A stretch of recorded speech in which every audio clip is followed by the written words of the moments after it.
An investment in the knowledge is considered to be the best investment and serve best interest. So I am here to help you to do that investment. Hey friends, I am Shweta Goyal and welcome back to my channel Easynomics. A lot of you have been asking to me about when I am going to start the economic optional classes, as I was told you that I am going to start economic classes very soon. So, in today's video, I am going to tell you the schedule of economic optional classes plus the remaining subtopics of the various other subjects. I have discussed with you the topics needs to be covered to cover the microeconomic subjects of paper 1, the remaining subjects and paper 2 of economic optional. I am going to discuss them today. So, let's get started. But before getting started, I have one more announcement for you.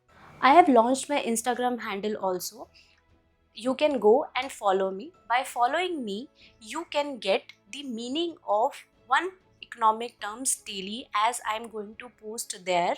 So you will get to know the meaning of various economic terms that we come across daily in newspapers. So let's get started.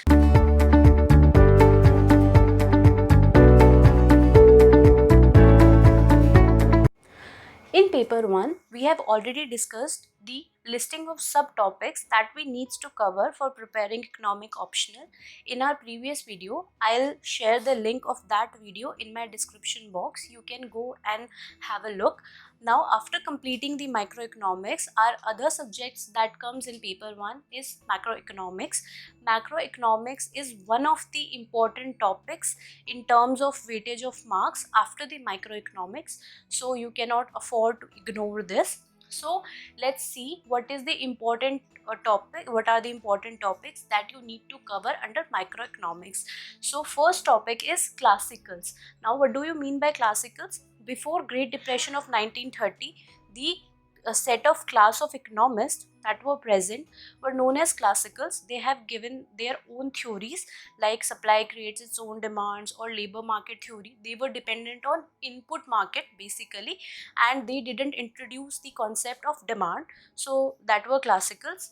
After doing classicals, uh, after classicals during Great Depression, Keynesian came.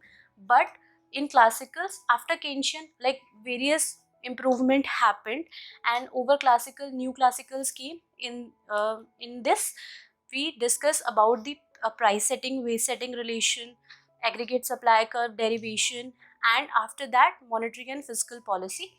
So that we are going to discuss here. After that, new classicals. In the new classicals, we will discuss various terms like Phillips curve, Okun's law, Lucas rational approach. They have introduced the rational approach, okay, rational expectations approach. So we will discuss it here. Now next topic is Keynesian. In Keynesian, the concept of Great Depression was explained, paradox of thrift concept or saving investment relation, equilibrium, Keynesian cross. These are the topics that you need to cover in Keynesian, equilibrium, etc., and inflationary and deflationary gap. After moving to new Keynesian, in the new Keynesian, it was the improvement over Keynesian theory. They have introduced the concept of IS and LM, equilibrium, what are the fiscal and monetary policies, etc., and after that new Keynes. So these are the 6 topics. You just need to cover these 6 topics from the beginning till the end. And what you need to basically cover in each model: first, just define the market, their assumptions. You just need to study their assumptions. फिर उसके बाद equilibrium conditions. After studying equilibrium, the fiscal and monetary policy and what are their effect on different cases. In each case you need to study fiscal and monetary policy, because that is important and that is directly being asked in the question paper. So this is all about the macroeconomics. Now moving to the international economics. International economics, this is a sequence in which the weightage of paper is given. First is microeconomics, second is macroeconomics, and the third one is international economics. In international economics, first, वैसे तो you need to cover a Salvatore cover by cover, but in case if you want me to list subtopics or topics which you need to prepare, so first is trade theories.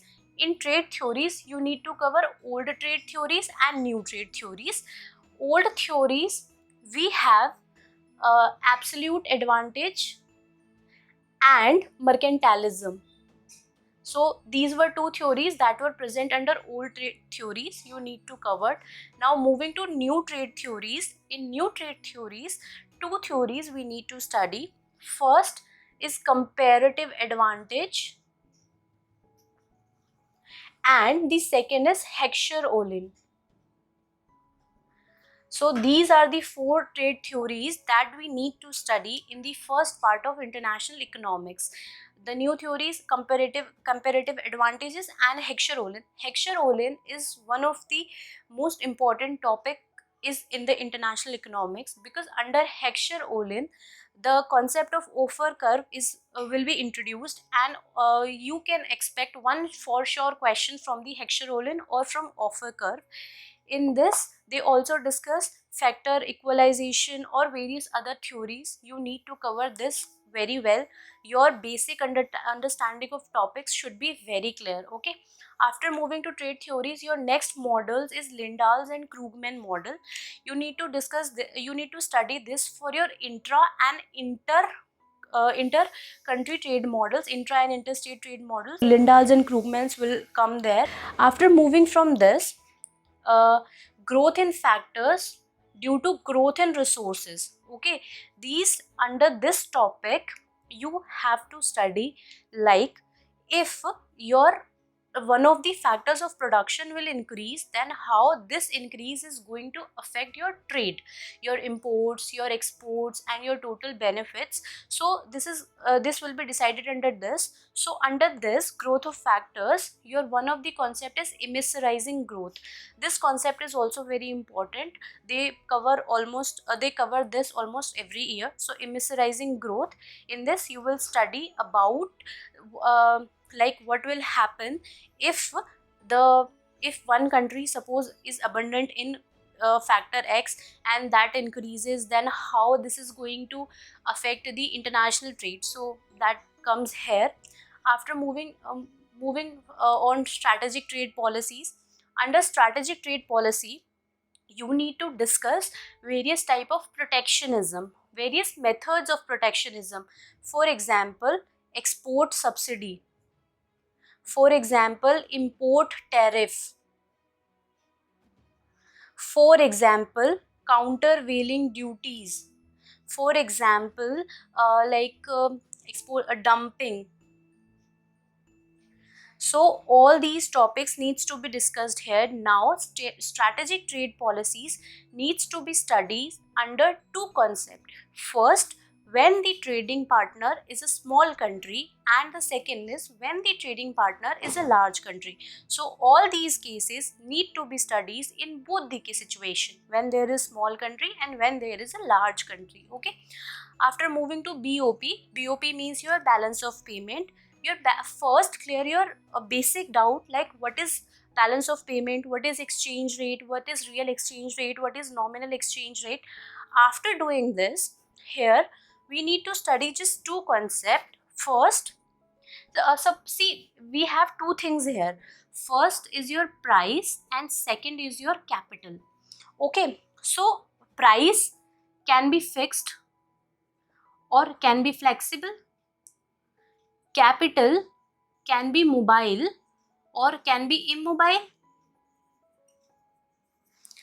Getting me? When you trade with other countries, so your price can be fixed, that is price cannot be changed, and price can be changed. These are the two situations. And the other thing is capital. Your capital is fully mobile or your capital is not fully mobile, and that is controlled by central bank. So these are the four cases. By doing combination of these four cases, you will study all cases under BOP adjustment. For example, suppose if you take price is fixed, price cannot be changed, plus capital is mobile. Now the next case is price is fixed and capital is immobile. Now price is flexible, capital is mobile, and price is not flexible and capital is immobile. So by doing all the four cases, you need to study four mechanism. One of them is Mundell-Fleming model, so that I am going to discuss while taking the classes. So these are the topic that needs to be covered under BOP or your BOP adjustments. Now under this, automatic adjustments, or your imperfect capital, or your policy mix, or your internal balance, external balance concepts needs to be studied here. Here I have just written one word, but four different models needs to be covered, and after that various multiple improvements also needs to be covered here. Okay, now after this, theory of J curve theory you will learn. After that, exchange rate overshooting, that is also one of the independent topic. Now after moving to this, trade as an engine of growth, this is the one area where you don't have any mathematical or diagrammatical part. You just need to study some theoretical part that is given in Salvatore, you can cover from there. So that is one theoretical aspect. Other than that, UPSC sometime asked about the speculation or hedging effect, etc. So you need to cover that, but UPSC has a habit of giving you a shock. You cannot cover everything, so you just need to do a cost benefit analysis and devote your time accordingly. So according to me, these are the topics that you should prepare for preparing economic optional. Okay, after listing the topics of macro and international economics, our paper 1 next subject are money and banking and growth and development. So under money and banking, you need to study money multiplier. Money multiplier can be studied from the money and banking reading that uh, that is available under semester 6th of economic honors. So you can do money multiplier from there or from Ahuja, anywhere. Okay, so after doing money multiplier topic, quantity theory of money you need to cover.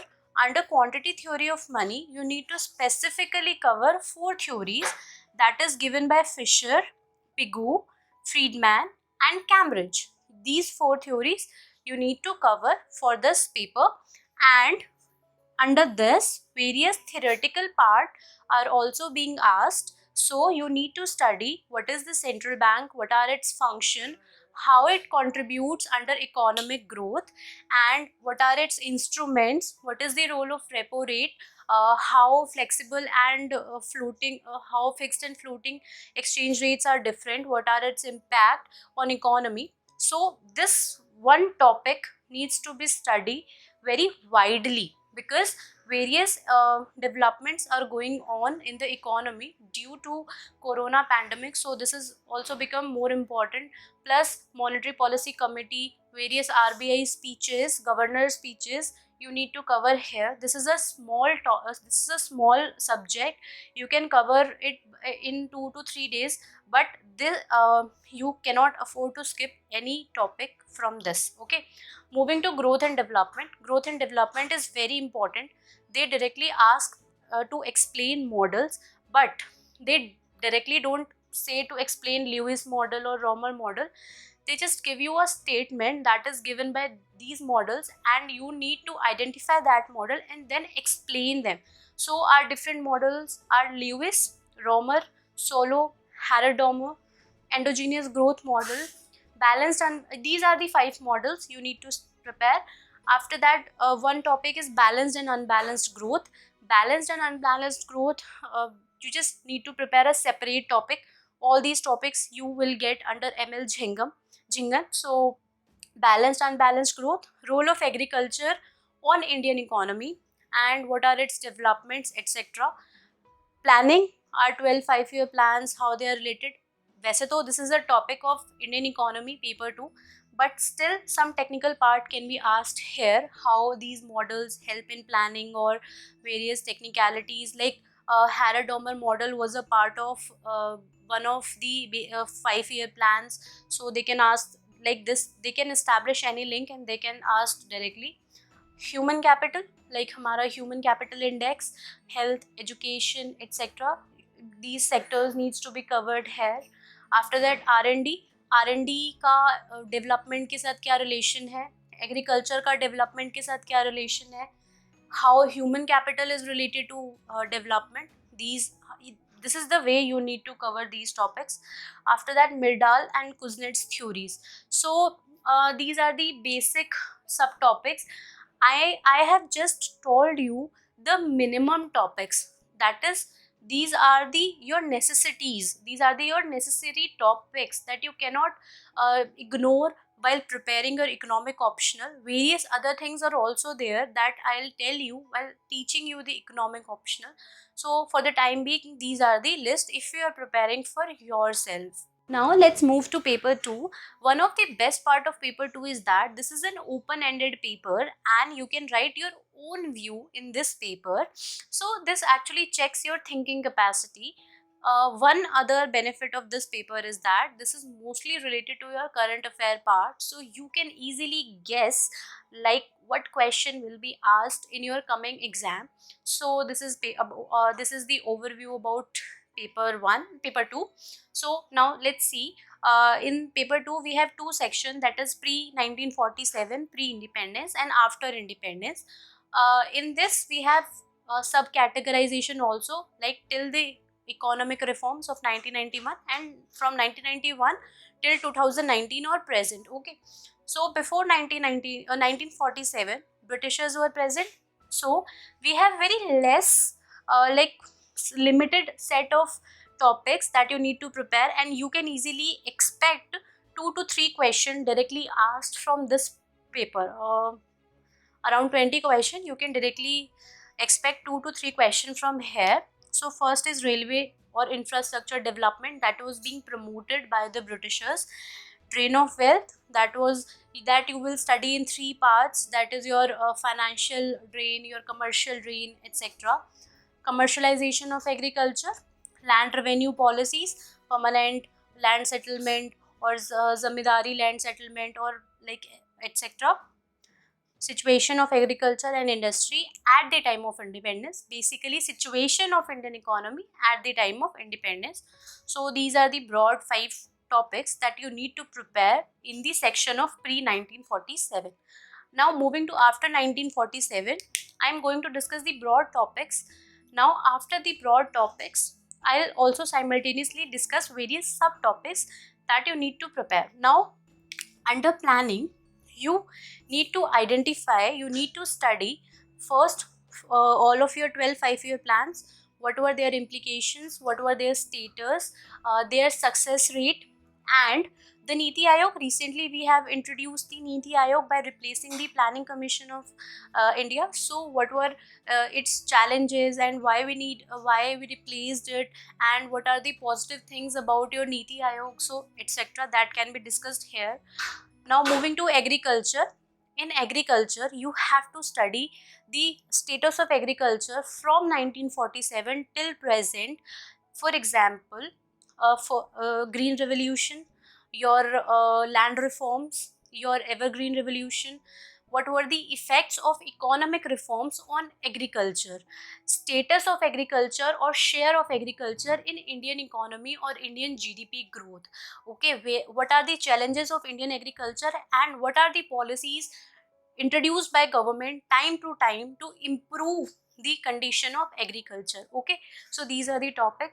Industry, similarly, status of industry from the first 5-year plan till the current 2019 Atmanirbhar Bharat or reforms. So in industry also, what were the weightages given by various 5-year plans to industry, what were the import substitution scheme, and what were the various initiatives promoted by government to just made India a self-sufficient economy. Then what were the various reform introduced in 1991 that was just focused on industry, what were their impact, their share on Indian GDP, etc.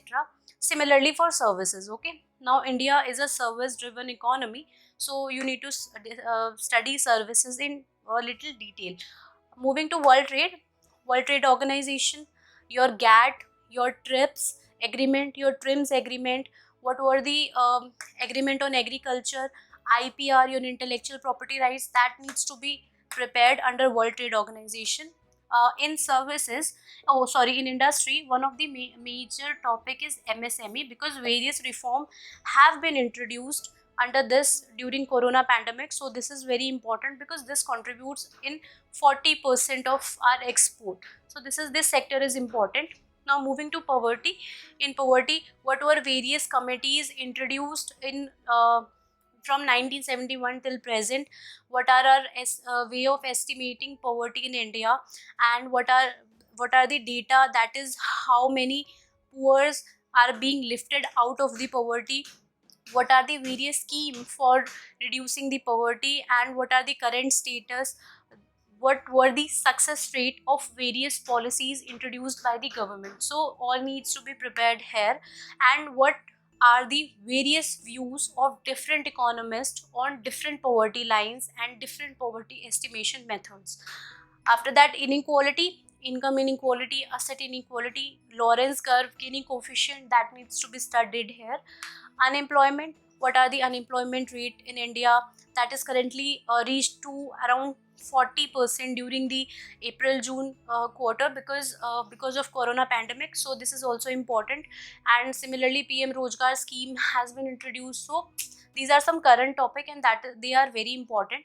After that, monetary system of India, that is RBI, your central bank, your commercial bank, how they are related, MPC, your currency system, your rupee system, when our flexible exchange rate system introduced, our banking system in India, and our NBFC, various NPA, and various problems are currently going on under our monetary system. So this is also important. What are the steps taken by government to help banks to increase the liquidity, to help NBFC to come out of the liquidity crisis, monetary policy committee, etc.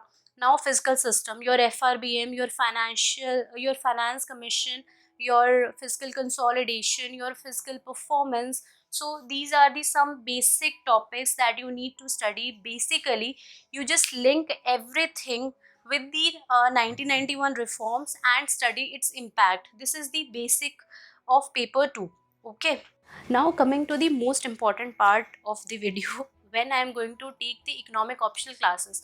First, I want to clear the basic concept of all of you. For this, I am planning to take around 10 to 12 lectures on Indian economy and macro NCRT of class 12. Not all the chapters, but only the necessary and relevant chapter, because we don't want to do expertise in any subject. We just want to clear our paper with a good score. Okay, so first let's clear our basic understanding of NCRT. After that, we will move to the various subject. Now, for these two books, I think it will take me around 2 months. After that, that is in November onwards, I'll start with the various subjects specifically for economic optional. Then do subscribe my channel if you're really liking my video. That will help me in motivated and will keep you updated. So this is enough for today. Thank you.